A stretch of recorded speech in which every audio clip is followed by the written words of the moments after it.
Welcome back.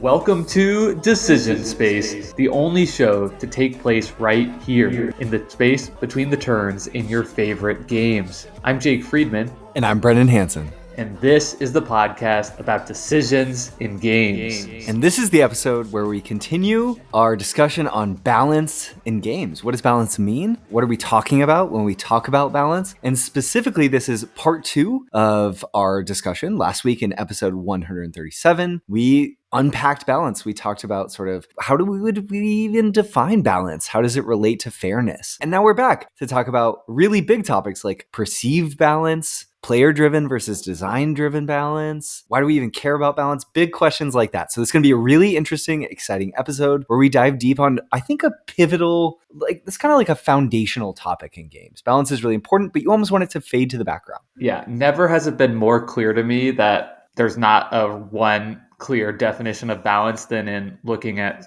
our Discord and people discussing our most recent episode. So I think this is an important topic to dive into. You know, we are here to discuss and think about this, not to, provide the end all be all. I think this is at its best. This show is the start of a conversation.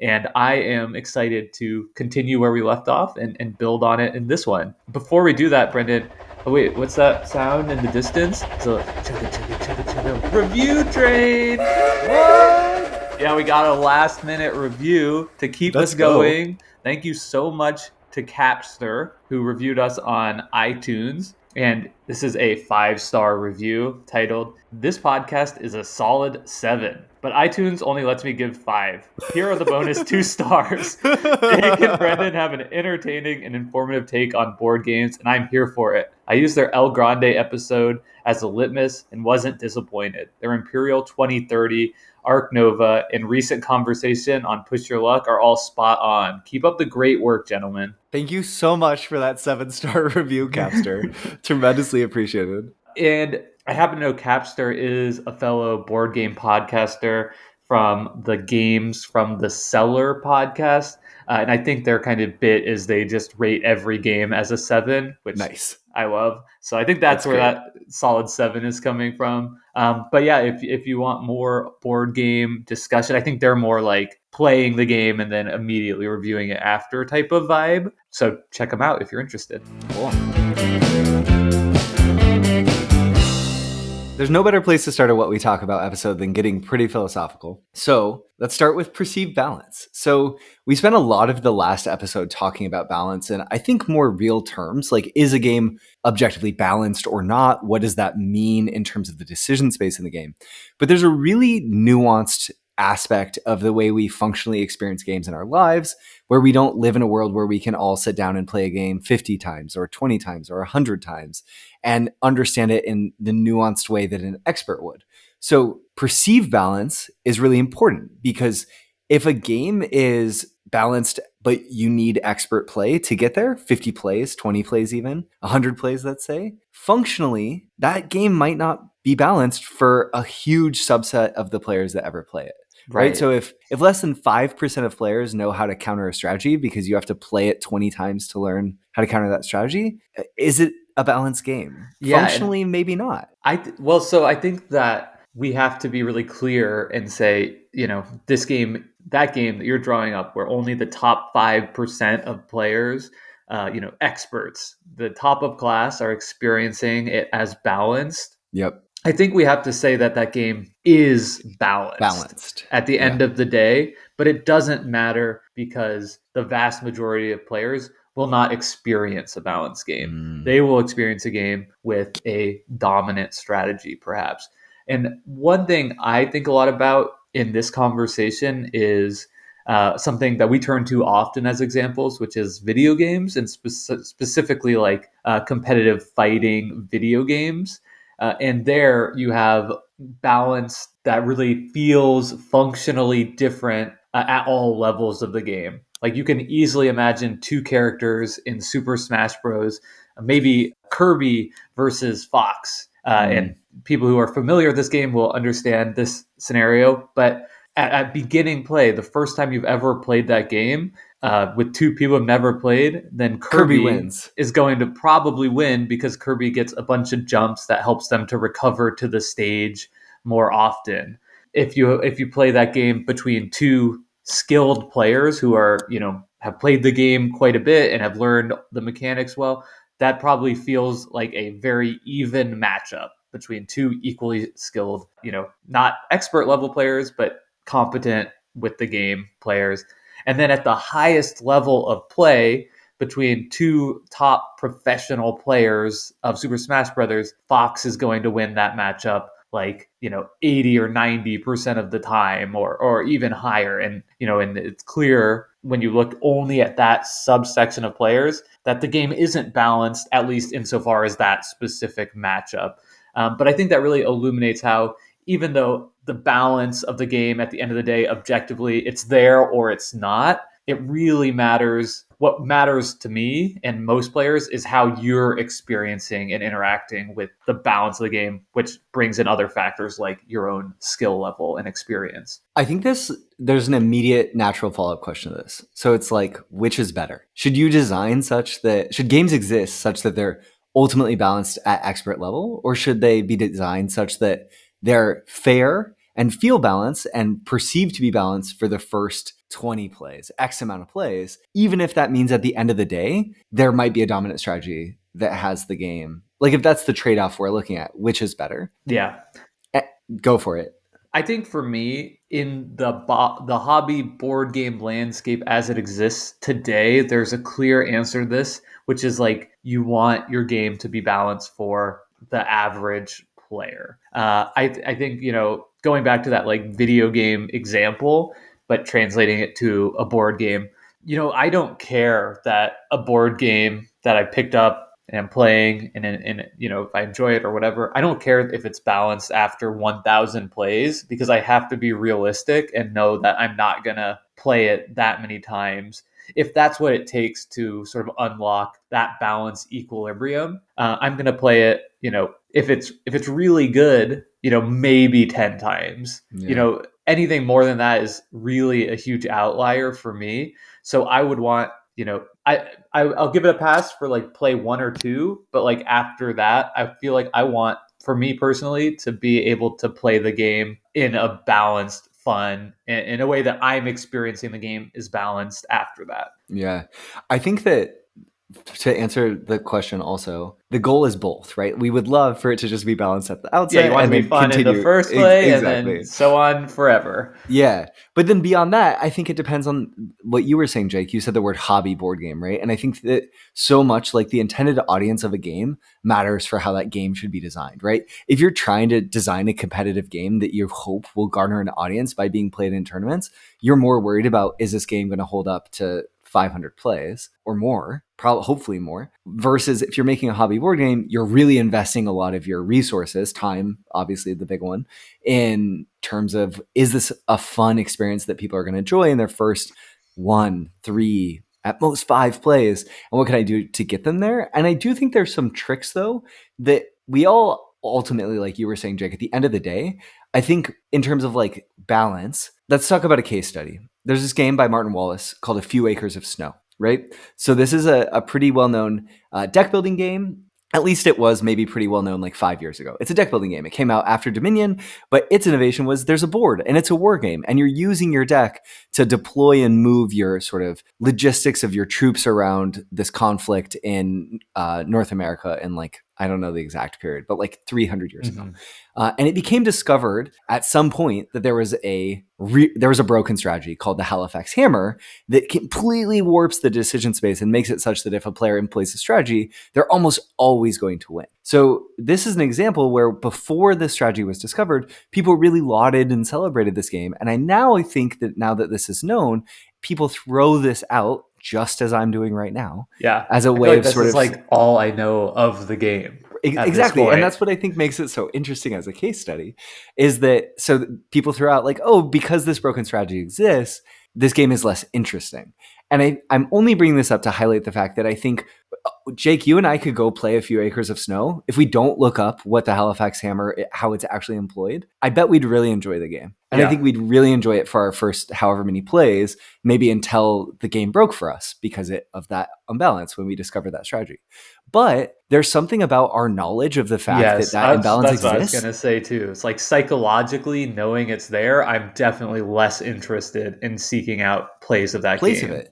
And I think that, so when we're trying to answer that question, like which is more important, the perception that your game is balanced at expert level or at repeat plays indefinitely, I think is more important than we want it to be in reality. Like, as I sit here saying, like, oh, I'd be fine with the game being unbalanced, but I haven't played a few Acres of Snow despite knowing that I would enjoy it and having access to it. Yeah. So there's something about that that tells me I value that as a human being higher than maybe is rational, but that's Mhm. important because we're not rational consumers. Take that, I economist. I think that's a great point, and also kind of at the end of the spectrum, right? Like from what Yeah, we for sure. know of the game is that it's not just like unbalanced, but like broken, right? Right. Like you kind of have to do this, and it's possible that a game at higher level is, not perfectly balanced, but not Sure. broken, right? Because like a game, it's like, okay, well, you should probably be doing this because it's going to be the best choice 60% of the time.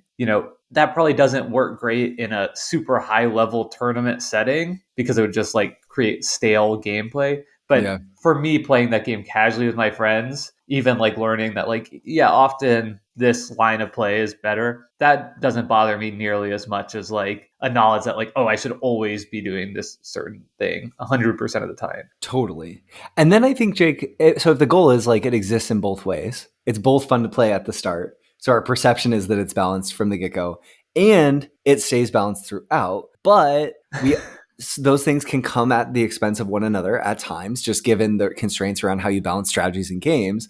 I think that there's some things that you can do from a game design perspective that make it such that you soften the learning curve and make it easier to see that certain strategies are worth exploring for new players that don't necessarily alter the strategy itself. So what I'm trying to get at is this, we've talked about signposting in the past, sort of the ways in which a designer might sort of say, hey, this is the strategy that you want to pursue. You can do this and you get this benefit. And maybe the benefit is small, but just having some really small incentive pushes you in that direction.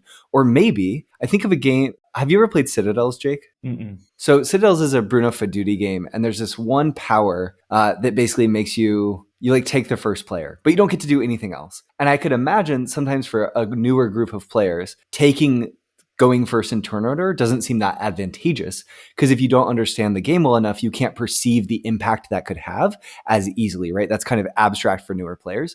So I think they made a really smart decision with the most recent like Fantasy Flight Wind Rider version of the game, which is that whoever is the first player has a really cool 3D printed mini that's like a molded crown that sits on a pillow. And it just looks cool. So you just want to touch it and have it.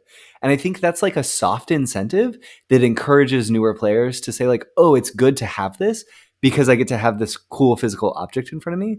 And designers of board games don't always have control over the publishing decisions of their games. But I think those are the types of little touches that can actually make a game easier to learn for newer players if done thoughtfully, where you Yeah. can sort of like soft incentivize taking a certain strategy that doesn't seem appealing by blinging it out in a way. I think another way that this can be done well is in games that one example I wanted to call out is BattleCON, which we've reviewed here, and Mm, BattleCon provides you with in the rules explanation, like, these are basic characters, yeah. these are intermediate characters, and these are like expert level characters, and I think that is largely speaking to rules complexity, but I think also because of that.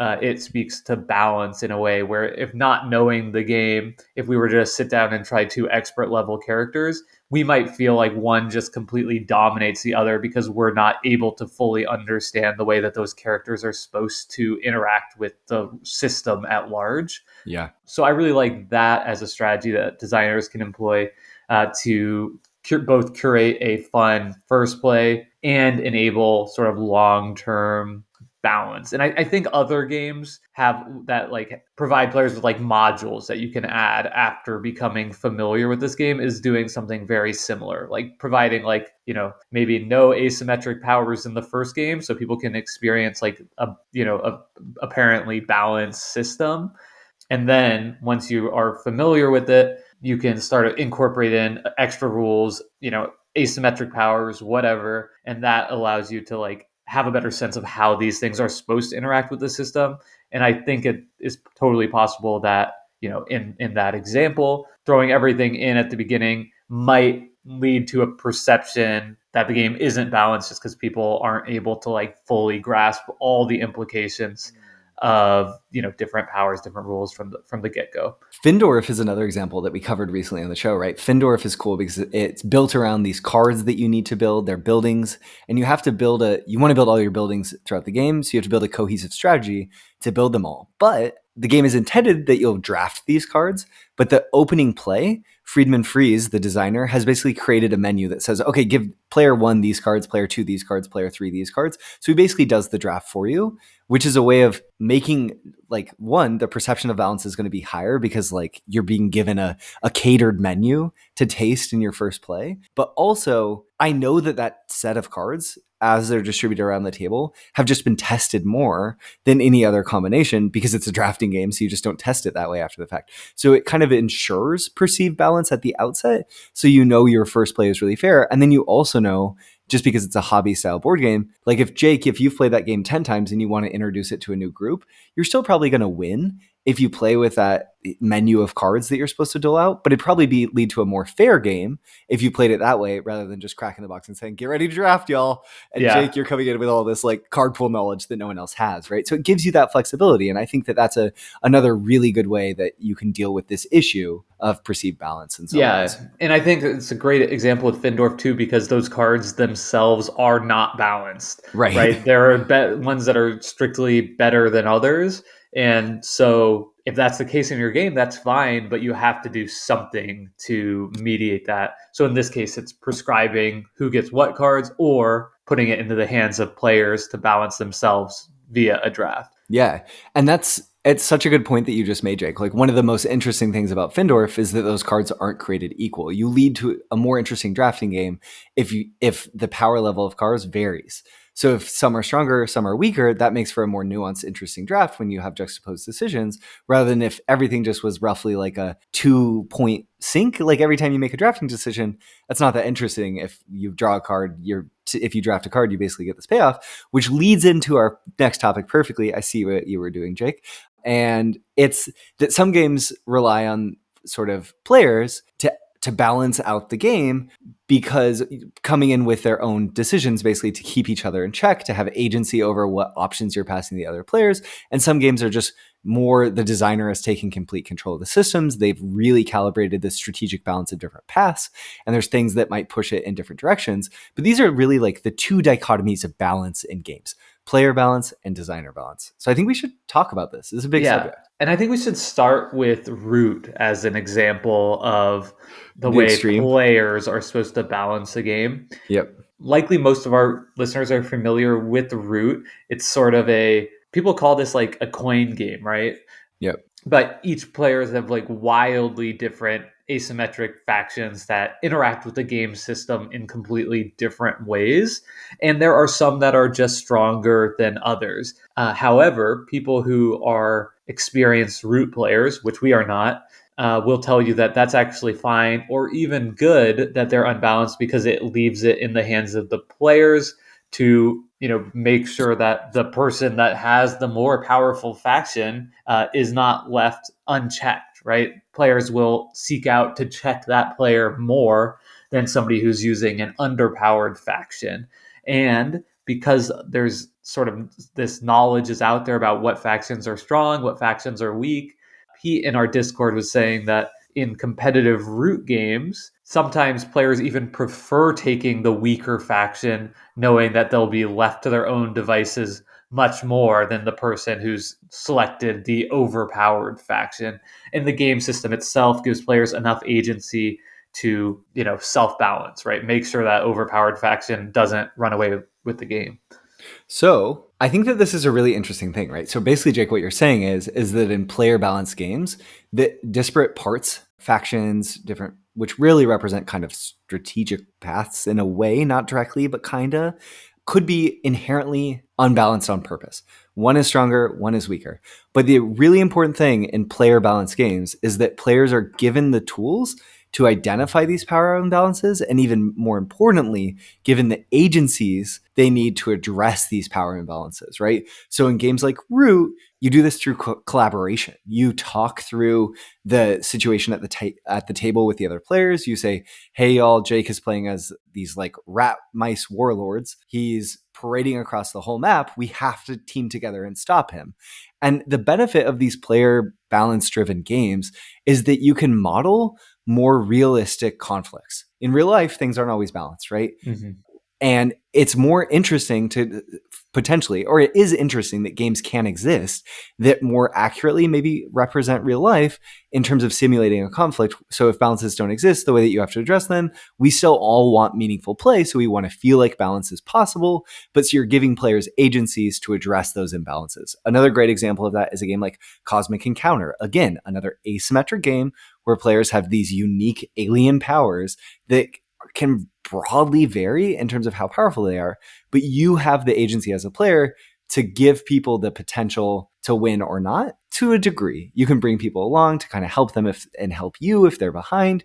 You can not allow people to come along to potentially colonize a planet, which is the victory condition, getting 5 of those if they're ahead. So there's levers that players can pull on. And I think that a huge appeal of these player balance games for people who enjoy them is that the connection point between all the experience is the interaction of consuming the game together and talking through the game state. Obviously, the negotiation, exactly. And there might be deception there, all of these sorts There's of all things. kinds of really clever ways people negotiate in this game. Like they might say, "I'm not winning, this other person's winning." And then that person might reply, "No, I'm not winning. You should go after that person that said that. Clearly they're winning."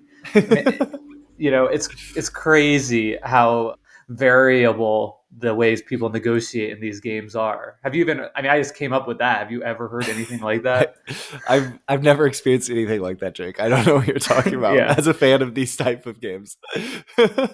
So yeah, I mean, clearly, like people love these kind of player balanced Balanced. game, but I do think I think they can be group dependent because they're like it does sort of require people buy in too, and I think B, more importantly, it really requires like similar skill level because Yeah. it can be really frustrating to be playing this game against like an experienced player like Root, for example. Anytime I've played Root, I've played with people who like really know Root well, and they'll be like, "Well, you have to attack this person because they're like the vagabond, and the vagabond wins unless you like attack Yeah. them."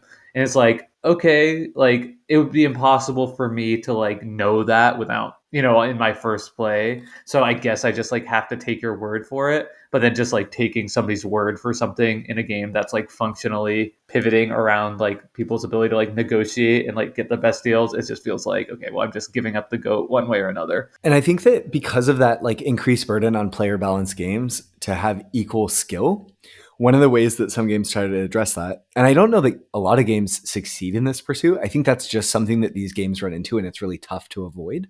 But Cosmic Encounter tries to address this by there being a fairly high degree of variance in the tools that are given to certain players. There's these like combat cards that really range in value from like very low numbers all the way up to 40.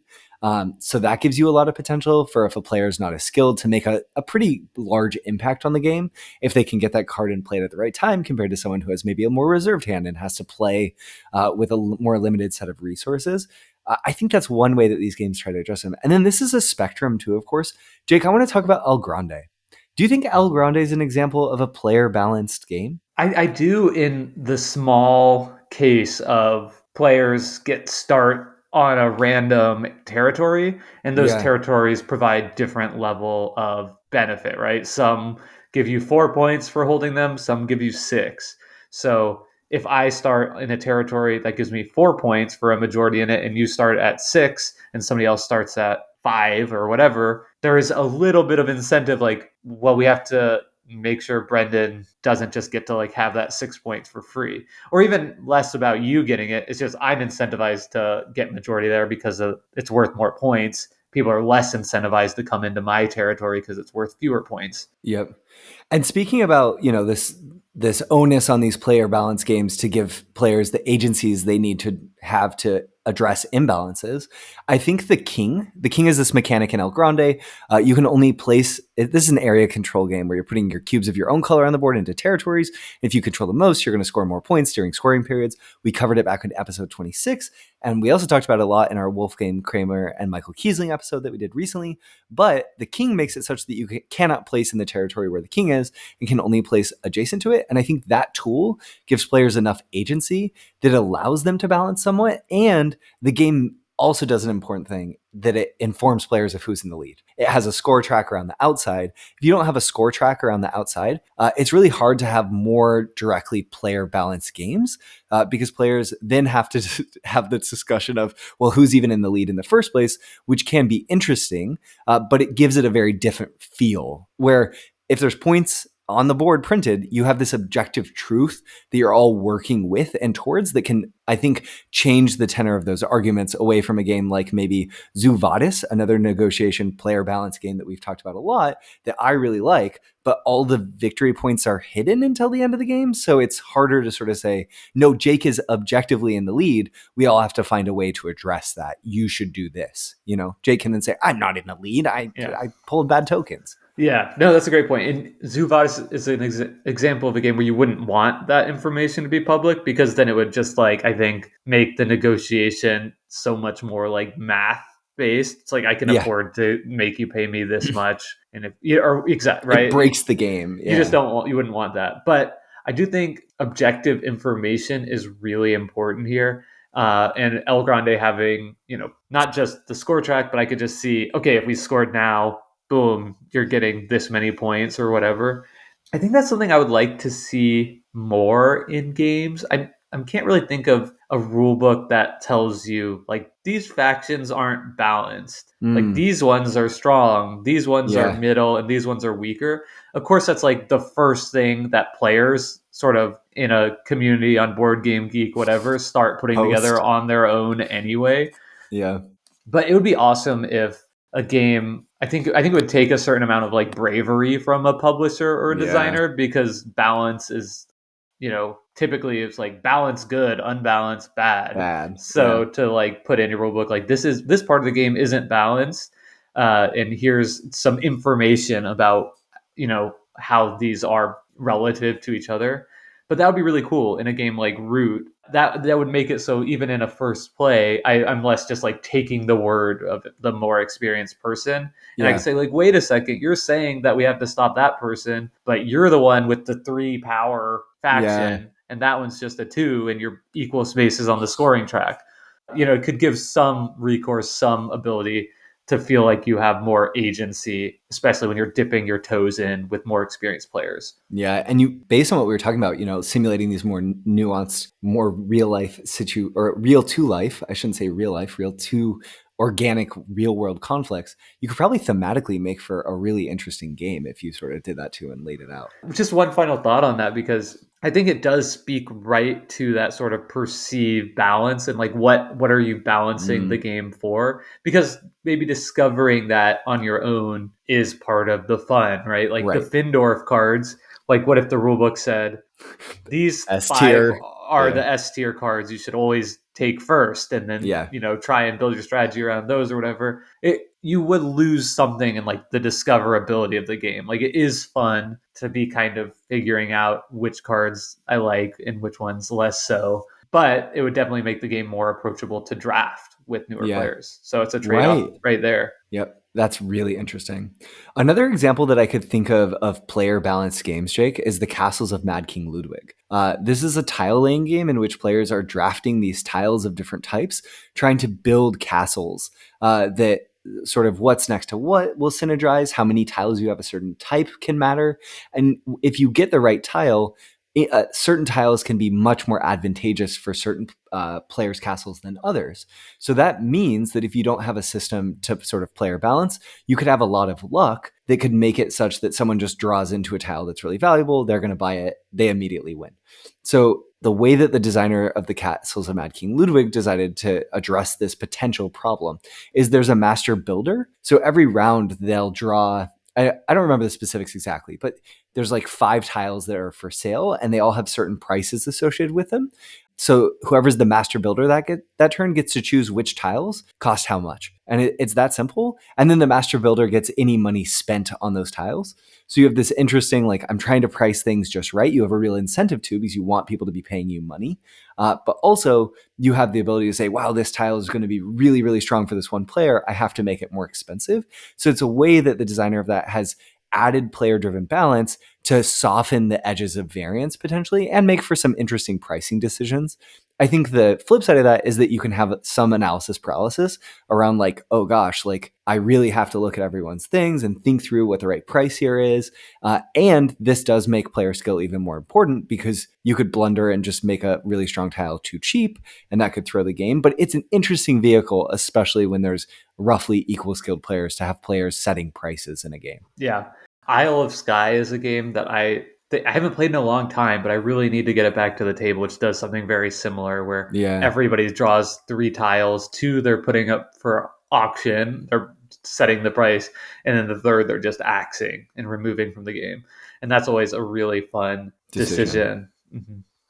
So That's yeah, really I think there's a lot of novel ways that player-driven balance can exist that for me, I prefer just for my own taste than just saying like, here's the game and now, negotiate your way out of this kind of puzzle that's been laid for you. Yeah, totally. I think another one that came to mind, and maybe this can be our final example and we can move on, but is a game like Keyflower. Keyflower is kind of a game, I think, that one of the best examples I can think of where it relies so much on designer balance to make sure all of the tiles are roughly equally fair, can fit into a variety of strategies, etc., but also really player balance driven, because not all of the tiles in Keyflower are going to come out every game if you're playing at lower player counts, which means that the potential for certain tiles to score can really increase or decrease based on the pool of tiles. If it's easier to make a certain resource, the payoff tiles that give you points for having that resource are going to be more valuable than in a game where it's hard for those to happen.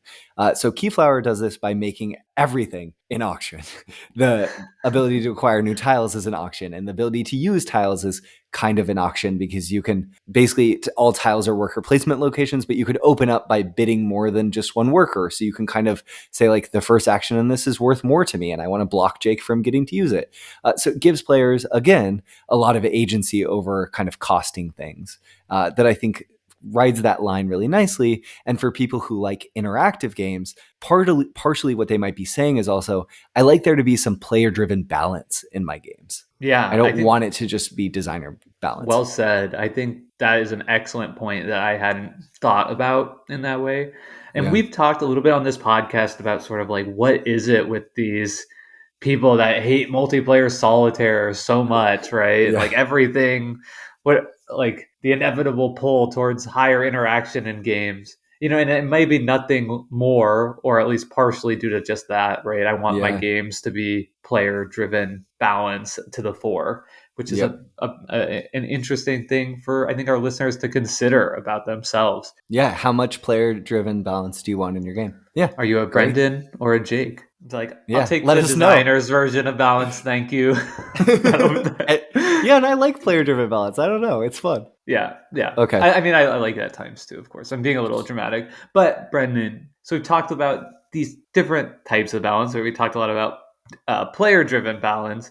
I think designer-driven balance needs less of an introduction, right? That's just making sure sort of, I think one point I would like to bring out about this is something that I was thinking about talking with Seth Jaffe in our Discord after the last episode about, is the game balanced? And he pointed out that there can sort of be 2 versions of that: systems balance and content balance. So like system balance is like the game mechanisms themselves, right? Do they come together in a way that creates the experience of balance? And then content balance is sort of like, are there certain like specific things in the system that are unbalanced in that system and could like easily be tweaked and removed? So a good example of that is Bruges. We sort of talked about it on the last episode, saying it's not a balanced game because it's got this one card, that the astronomer, that's like overpowered. And Seth's point was like, it's possible that the game system is balanced. It's just Yeah. that this one card is unbalanced, like overtuned in how well it synergizes with the rest of the system.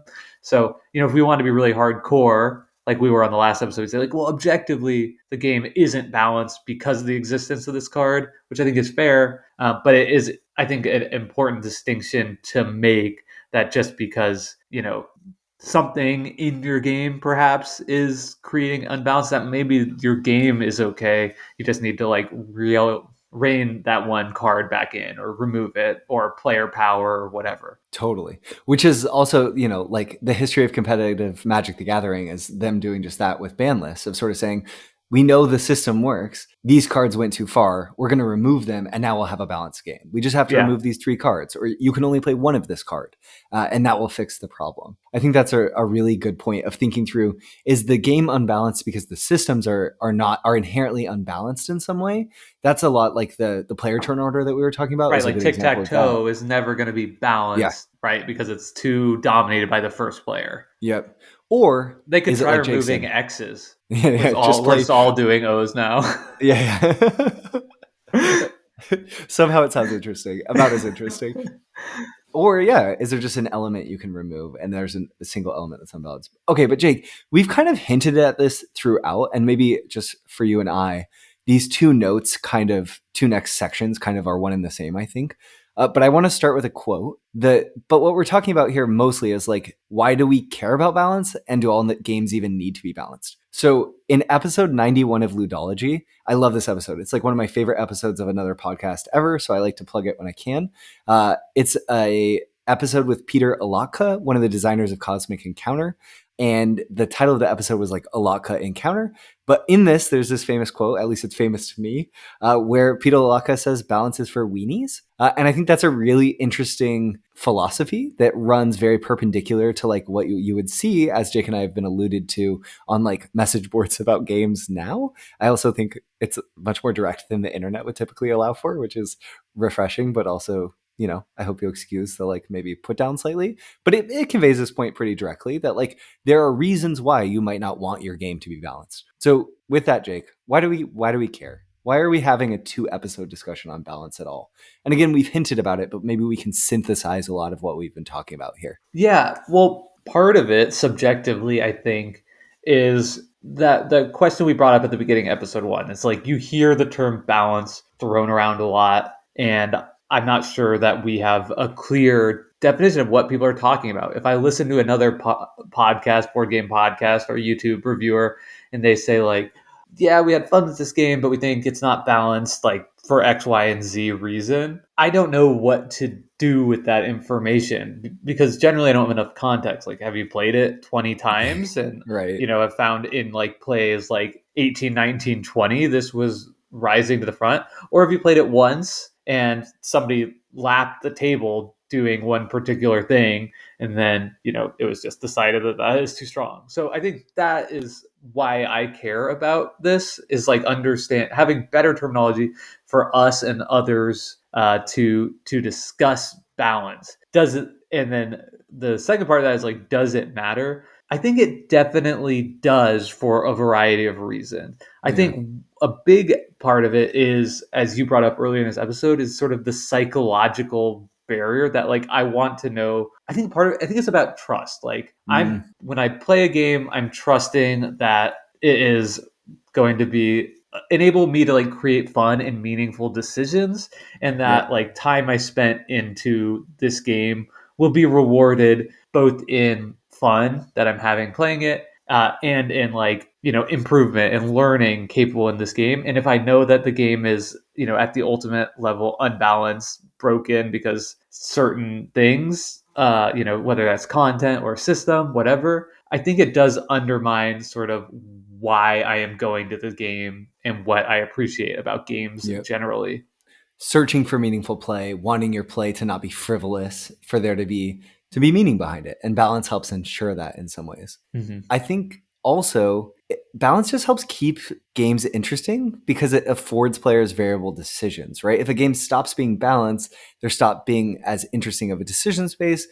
There's every time you play it, you're executing a strategy that you should be doing, not necessarily creatively finding one and getting feedback as how it plays out. And I think one of the fun things about a game is the ability to engage with an object that then gives you feedback or a table of players, and then to react and respond. We don't Yeah. want to just be robots. We want to be players who are playing a game and seeing what happens, you know? And when a game Right. stops being balanced, you start to feel like a robot executing a strategy. If you're maybe playing a hyper competitive game, maybe you're willing to do that to win money, but it's not fun. You're there for a different reason. Right. I think both of us kind of said the same thing there, which can be distilled down to meaningful decisions. Like Yeah. without balance, you don't get meaningful decisions, you don't get meaningful play. And I think with that is like meaning, I think something that's maybe really possibly more important to us than others. But I think one thing that both of us come to games for and really take out of games is like learning, right? And meaningful feedback, which feeds into learning, gaining more understanding about the game. And again, if that's not balanced at the end of the day, then it does feel like that like learning and ability to level up and improve your play and discover more about the system is undermined as well. Yeah, absolutely. Maybe we can talk about, Jake, then too, like what happens when a game gets overbalanced or underbalanced? Like what's so bad about it? Like what are the fears of a game being over-tuned or under-tuned in terms of its balance? So Let's to start with talk, undertune, maybe. okay, let's start with Right? underbalance. So Okay. that'd be like unbalanced, right? Right. Yeah. Yeah, okay. So okay, so the woes of underbalancing a game, like this is an unbalanced game, and Yeah. is that a game starts to feel meaningless, right? It feels like I'm sitting down at the table. Maybe whoever gets the right asymmetric power is going to win. Maybe whoever gets lucky is going to win. All of a sudden, if a game is unbalanced, it means that your player agency starts to dwindle away. So you start to feel like when you're making decisions at the table, those decisions don't have a great impact. Other things about the nature of experience have a great impact on the game. So that's when we talk about the game starts to feel frivolous, but it's feeling frivolous because of a lack of agency. I'm Yeah. doing things, but they don't matter, and that's not fun. I also think fun is huge here, right? Yeah. It's less fun because of that, and also because I think there's an element of like roteness that often comes Yes. into it, right? We're always doing the same thing in this system. And you've talked a little bit about how, not every path, right, left, center has to be equally good, but you want to make sure the one that you should be doing more often is the most fun. Yeah. And I think that is true and a great point, but also like not every single player is going to find fun in all the same places. Yeah. So if I love Kirby, Kirby is my favorite character in Nintendo's lineup for Super Smash Brothers. It's not enough to me to say like, well, most players think that Fox is more fun, so like we've improved, that mechanics there too. I was like, well, like that's cool and all. Like, and I enjoy playing Fox from time to time, but I really want to play Kirby. Yeah. So I think you do want to make sure that for me, I want to make sure that like the paths available, the things that you can do in the game are all viable or reasonably viable enough percent of the time that the people who have fun doing whatever that thing is get to be rewarded as well as the players who get to have fun doing the other thing. And in a board game, that might look like, seeking out conflict and doing fights in a game versus somebody that's like, I actually like would rather like build my home and be more like defensive and, only fight as a last resort. Yeah. And I would think that a game that has that type of mechanism is best served that when, players can have fun doing either thing. Yeah. At the Absolutely. same time, to push back about when games can be unbalanced, if your game is like bloodshed, the ultimate war game for people who love fighting, then I think, in that sense, it has a different design goal. It can be okay if like in that game, turtling is not viable because it's like, no, we're here to do fighting, and we're signposting that to everyone. So maybe if you don't want to do fighting, stay away. Yeah. Interesting. I want to give an example of a game that might be perceived to be like underbalanced, but to great effect. I think ultimately this game is still balanced, so it's maybe not totally fair, but I want to give an example of each of these two categories where I think a game that's kind of pushing up against the edges of being balanced while still kind of like leaning towards this category, and that's innovation. I think innovation has a huge range in terms of the potential of card effects and powers, and that makes it really exciting. You get to activate the potential of like, it can be fun to play with broken tools. And while we still want our games to be balanced, it's really fun to get to play a balanced game that lets you play with broken stuff sometimes. And I think innovation captures that potential where there's these this is a card tableau building game where you can have explosive effects that are just doing wild things in front of you. And that's really fun. And there's reasons why actually being a player who gets to play with an unbalanced tool is enjoyable. It's, I don't need to go into more examples, but I guess I'm going to go into one. When I was 14 playing Halo 2, I never modded my game, but when other people were playing with modded characters or whatever, I was like, wow, that looks really cool, And I think that as players, there's this potential to we all at some level want power. So sometimes having imbalanced things is getting to experience power in a game system. And I think innovation in trying to lean towards how close to the edge of balance can I get is letting you play with agencies of power in an interesting way. Yeah, that's a good point. I'm thinking about Magic the Gathering, where you can create unbalanced game states where everybody knows that the game is over, but Sure. especially obviously if you're in a tournament and your opponent concedes, you should be okay, thank you. Okay, great. Thank you. But when you're playing as a kid and you finally pull off your combo that gives you infinite mana, you don't want your opponent to concede. You're no, I want to let me play it out. Let's play it out. I want to fireball you for $1 billion real quick. Here. Yeah, totally. or totally. whatever.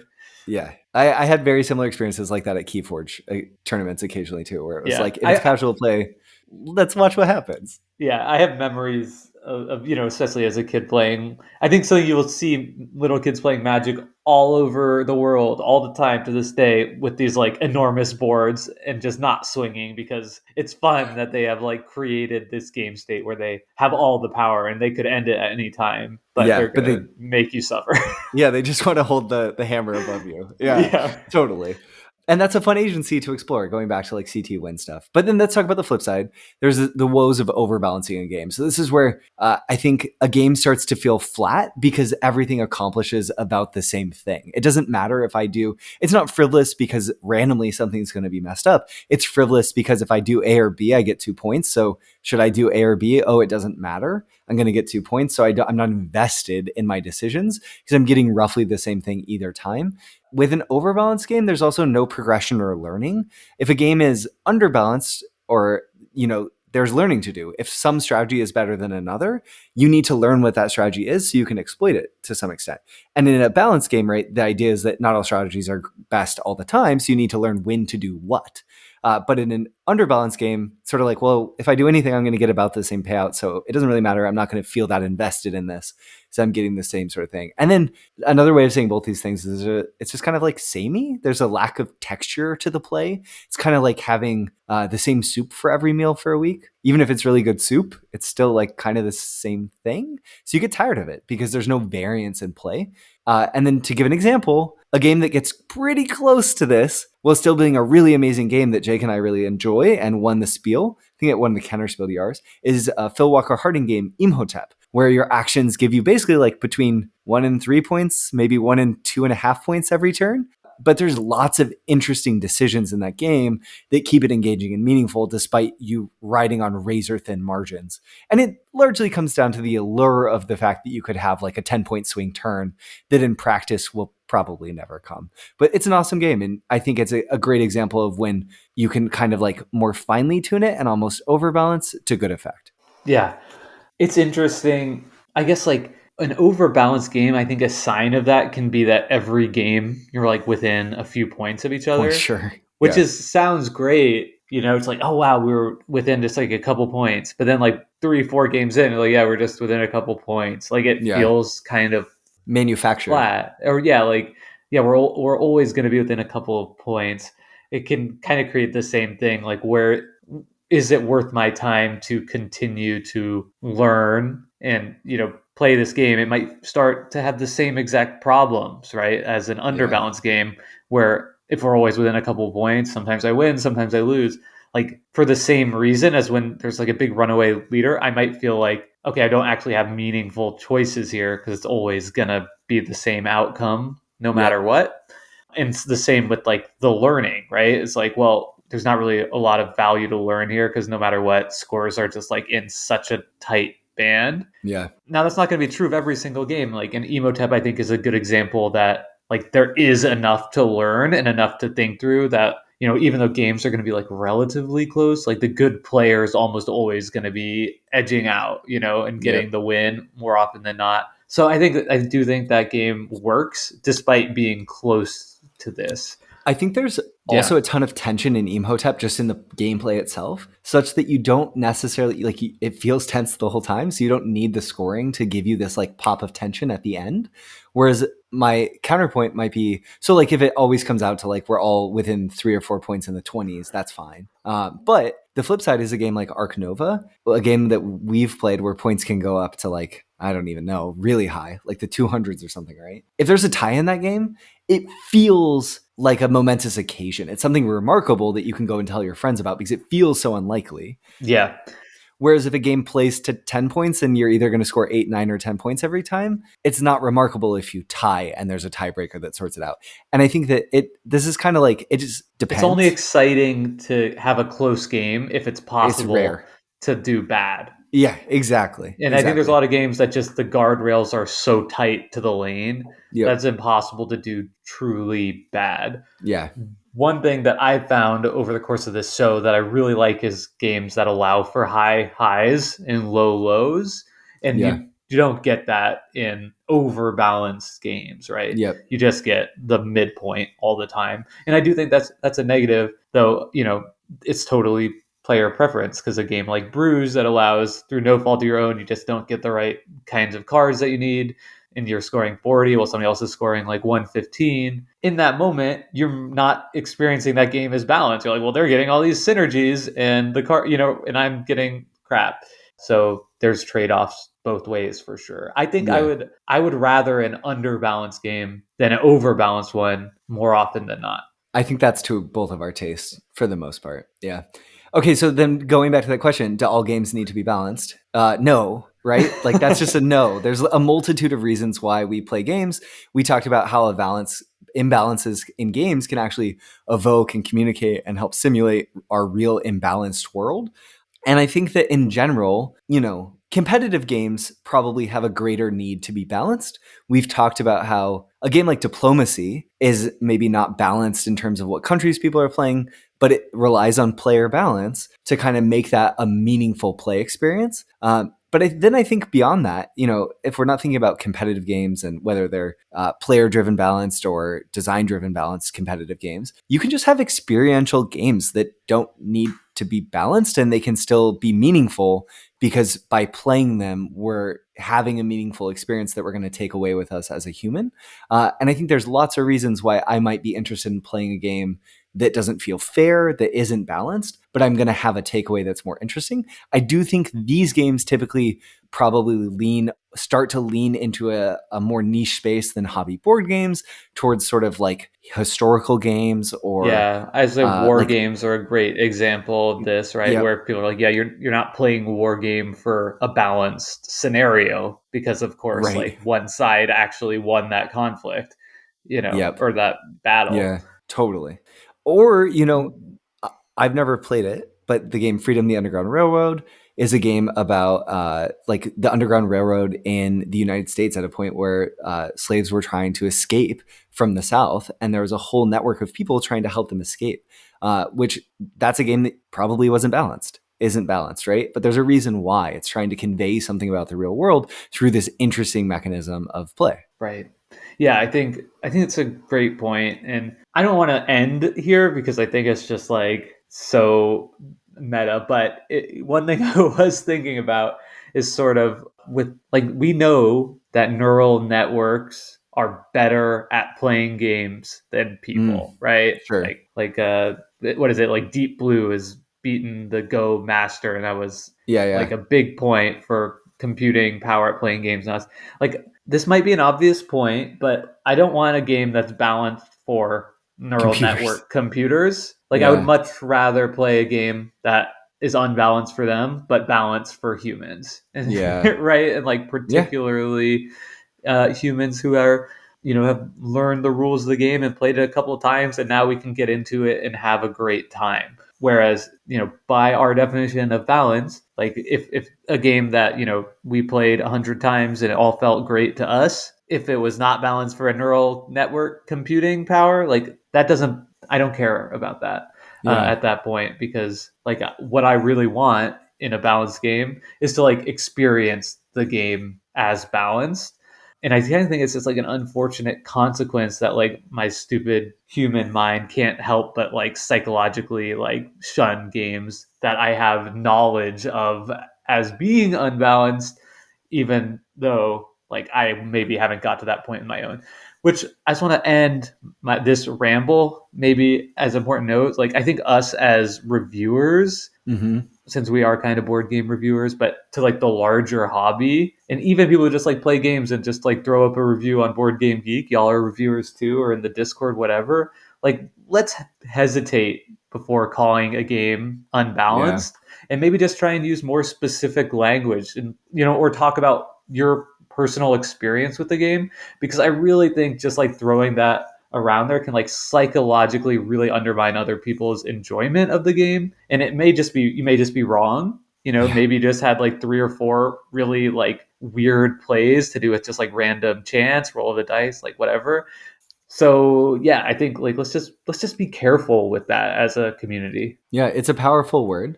I think that's a really good reminder, Jake. Even if we occasionally like calling things busted. Yeah, we have done that ourselves, haven't we? Yeah. But it's fun. It's also fun. And as long as you're doing it in jest, But I do think that's a really important point that, because of our behavior is so crafted, shaped by our perceptions around if a game is balanced or not, it's good to be sure before making claims like that. And there's a lot that goes into being able to determine if a game actually is in balance, and can, in most cases, goes far beyond the experience of one play group. Right. For a variety of reasons. I feel like that's a really good place to stop. I am so glad you sort of gave us that rumination on Deep Blue and like games designed for humans, because I feel like it highlights just how massive this topic is. We did a 2-part episode on balance, and it's the first 2-part what we talk about we've ever done. I feel like if we really wanted to, we could probably do a third week and make another interesting episode. We will not. We will spare you all, but maybe there's more to be said. We're not doing that. We're not doing that. But there's more, maybe there's more to be said about balance in the future. And it's a topic I'm sure we'll return to, if not in its own episode, just in lots of episodes as we discuss how it impacts the decisions in games. Yeah, absolutely. I would love to do that. But anyway, let's just say for our pre-planners, we're still thinking about covering games like Santa Monica and Torres. We're also thinking perhaps Raw could be one that we'll cover down the line this year. And we're still trying to figure out how in the world we're going to cover Food Chain Magnate for y'all. But hopefully sooner rather than later, Brendan and I will start getting plays of that too. Thank you all so much for listening to us this week on Decision Space. Brendan, anything else you want to shout out before we wrap up? You should follow us on Instagram. Jake does an awesome job highlighting his recent game playing experiences with the Laughing Table friends, talking about games that I think will inform a lot of things we cover on the show. It's a great way to stay up to date with recently released episodes. So just search for Decision Space on Instagram and you'll find the Instagram account. I'll also post there occasionally too. Jake, I promise I'll try to do it more. And then also check out our website, decisionspacepodcast.com, for more, including a link to our Discord where you can come and have real life discussions with people who love games like you, who listen to the show. A ton of people have been joining the Discord lately. It's been like a revolving door. I feel like I'm in Grand Central Station. People just like running in and we're like, hey, welcome. And then it's crazy. It's really active. So please come, continually make it active. Find people to talk about games, game design with. We'd love to see you there. And until next week, thank you to Hembry for our intro and outro song, Reach Out. Bye. Bye.